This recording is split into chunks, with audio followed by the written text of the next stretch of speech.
Hi friends, இன்னைக்கு மசாலா பூரி எப்படி வீட்டிலேயே டேஸ்ட்டாக செய்யறதுன்னு சொல்லிட்டு பார்க்கலாம்.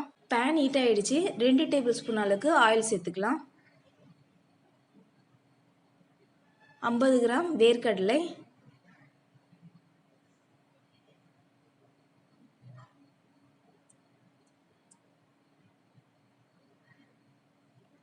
50 கிராம் பொட்டுக்கடலை,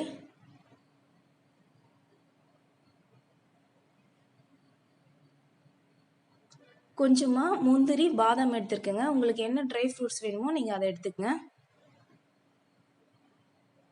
கொஞ்சமாக கருவேப்பிலை சேர்த்துக்கலாம்.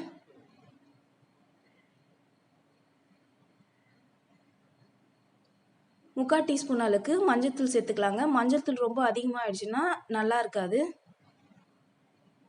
அரை டீஸ்பூன் அளவுக்கு மிளகாய்த்தூள் சேர்த்துக்கலாங்க. காரத்துக்கு ஏற்ற மாதிரி எடுத்துங்க. சிம்மில் வச்சுருங்க, இல்லை மிளகாய்த்தூள் சேர்த்ததுக்கு அப்புறமா கருகிடும்.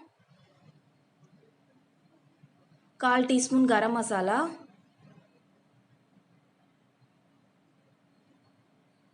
கொஞ்சமாக சால்ட் சேர்த்துக்கலாங்க. ஏன்னா ஏற்கனவே பொரியில் உப்பு இருக்குன்றதுனால கொஞ்சமாக சேர்த்து எல்லாத்தையும் கலந்து விட்டுடலாம். 1 கப் அளவுக்கு பொரி எடுத்துருக்கேங்க. அதை நம்ம சேர்த்து கிளற ஆரம்பிச்சிடலாம். பொரி நம்ம சேர்க்க சொல்ல ஸ்டவ்வை ஆஃப் பண்ணிவிடுங்க. ஏன்னா நம்ம ஹீட்டாக இருக்க சொல்லவே சேர்த்தோன்னா பொரியோட சைஸ் சின்னதாகிடும். எல்லாத்தையும் நல்லா கலந்து விட்டுக்கலாம். கூடவே 1/4 டீஸ்பூன் அளவுக்கு சாட் மசாலா சேர்க்குறேங்க. இது ஆப்ஷனல் தாங்க. உங்களுக்கு வேணும்னா நீங்கள் சேர்த்துக்கங்க, இல்லைனா வேண்டாம்.